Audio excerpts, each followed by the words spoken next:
Hi everyone, welcome back to my channel.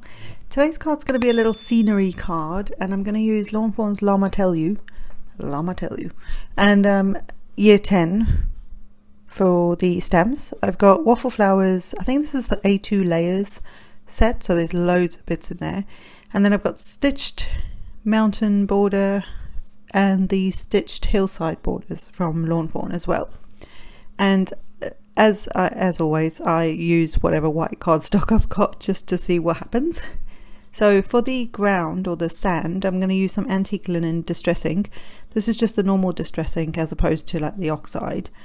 And what I did for all these layers is I first cut them out, or at least the bottom edge, from the layers, A2 layers rectangle set from waffle flower. And then that way, once I've cut my borders on, so like the sort of the hillside borders there, or the mountain border, all the bottom edges, they'll all be exactly the same width and size. So you can cut this on a trimmer, and this is for an A2 size card. And you can, like I say, cut it on a trimmer, but I just find that sometimes with dies it's easier, then everything lines up perfectly when you go to line it up. It's just super simple. So I started with the antique linen, and now I've got some brushed corduroy that I'm just edging again around the edges and that. It gives it that definition again and some depth to what is going to be my sand part of the scene.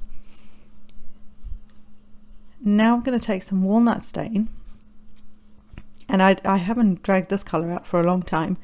And I'm going to use it on the mountains in the background.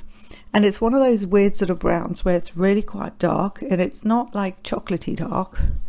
It's almost got a black hue to it, as opposed to that sort of caramel color that you get from the other browns. So I mean, I'm glad I dragged it out, and I really quite like how it looks in the end on the card. But it's just one of those colors that obviously don't drag out that much. So that's the nice thing about ink blending like this, is that you get to find other colors and other, maybe inks that you don't use as often, just drag them out and try them and see what happens. So that's what I did with this one. And it worked out really, really nicely. So this is the full size A2 panel, which is again from those same dies, those rectangle dies. And this mask is actually from a few years back when I did one of my Halloween series type things, and there's a video in there that is where I use this mask with some monsters or something. So if you want to check that out, go and check out some of my previous Halloween series. That's not even a word. And I'm starting with some broken china over that. And then I'm going to use some Mermaid Lagoon just around the edges to sort of just give it some more depth and some more, I don't know, I just feel like that sort of ombre kind of look is quite nice, especially for skies and ground scenes, so that it just gives that just extra depth, So I used that was a mask that I was using. Sorry, that's what I should have said. So I placed that down there, and I will bring it, I will take it off now and actually stick it back on the plastic sheet. This was some Sticks 2 masking paper, and I've had that for years, and so it does last quite a long time, it's sticky on the back. So with some squeezed lemonade now, I'm going to go into what would be my sun or moon. I'm going to make it a sun, and I'm just very carefully going around the edges to get some color in there. And then I'm going to bring in some mustard seed, just to sort of, again, just give some extra depth to the color. I find that using at least two colors and two sort of, like, not brightnesses, but like two different shades. No, shades, is that the right? I don't know if that's the right word, but one's lighter than the other one is what I'm doing. And I find that it just helps to create that sort of depth in whatever you're doing. And again, I'm just going around the edges quite carefully. I know it's sped up here, but I am going quite carefully because, and what I do end up doing by accident, is actually going onto the blue. So of course blue and yellow will then create green, which I did land up with a little bit of green. So I just tried to touch that up. It's not that noticeable, and in the end you don't really see it, so I didn't worry too much. But that just gives me my sun in the background. And then of course I have to spritz everything with water to give it a bit of texture, and I just love how it reacts, how the ink reacts. It's so cool. But this isn't watercolor paper or anything, so it's not going to react the same way it would on some watercolor paper. So whenever you're playing around with the inks, like especially like your distressings are quite different to a lot of other inks. So although you can get some splatter effect and some reaction out of other dye inks, distress has a unique property. So it's quite different, but it depends on the paper that you're working with as to how it will react. It's just nature of what it is. So I took some of the walnut stain and smushed it, technical term, on my mat, and then I used some water, just like splattered it across the sand, just to create again just more texture on the sand, make it look more sand-like. That's the right way to say it. And I'm going to use some flat glue, and actually all of this card is completely flat. There's no dimension, but yet there's a lot of there's that dimensional look to it, but it's not actually physically dimensional, it's flat. So starting with the back panel, which is my, I suppose, backdrop, just onto an A2 navy cardstock, a navy card base, sorry.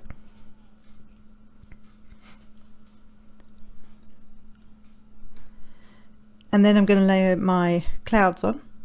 They're not clouds, mountains. Hello. It's kind of late here and I don't know what I'm doing. Oh, before I do that, I'm going to stamp my sentiment on, because I figured this was probably the best part to do this. And I actually used all the stamps in the Llama Tell You stamp set and just sort of buttered them up against each other to make this long sentiment. So that's all I did there.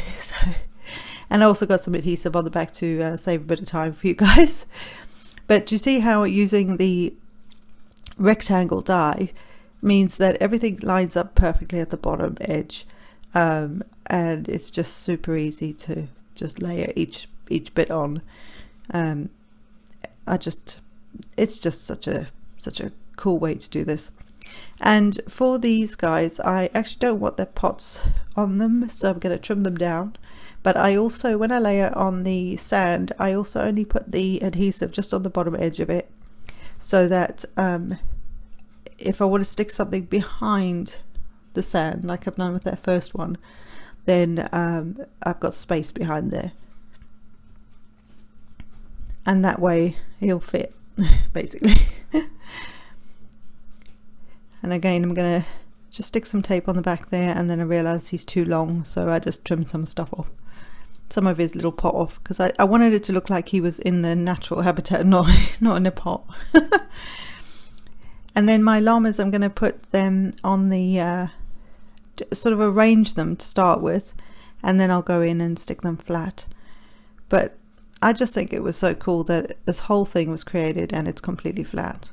There's no dimension. You could easily add tons of dimension to this.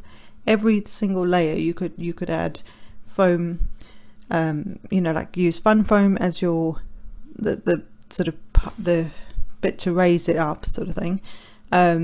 You could use just normal double-sided foam tape and do the same thing, but I like it being flat actually, and it'll mail really, really well. No extra postage or anything like that. Obviously if you're hand delivering, then go nuts. Like you could dimensionalize, is that a word? Oh, anyway, you could totally make them very 3D, with lots of every layer being raised up. But like I say, you still get that dimension without all the bulk if you do it like this. So I was really chuffed. I thought it looked quite cute. And then I didn't like with this this little, what is this, like the flower, the cactus flower, I suppose is what it's called. I don't know what it's called. And I couldn't find the right placement for it, so eventually I just kind of sort of stuck it where it was, and it works out all right. And that's, I mean, that's pretty much it. I can't remember if...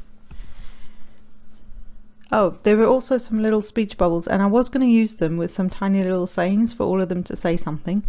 And in the end, I couldn't get them to work on the card, but I was happy with how it looked as it is. And to be honest, there's a sentiment on it, so I was quite happy, because I like my sentiments to be on the outside. So, for the most part. So that's it. It's really easy to do.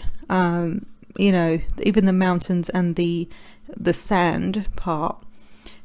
You could easily, if you don't have dies, you could hand draw and then just cut around the edges to get that same, you know, same look, and you could do the same thing. So don't get discouraged if you haven't got the border dies that are exactly the same. A lot of these shapes are very simple to cut, so you could create your own.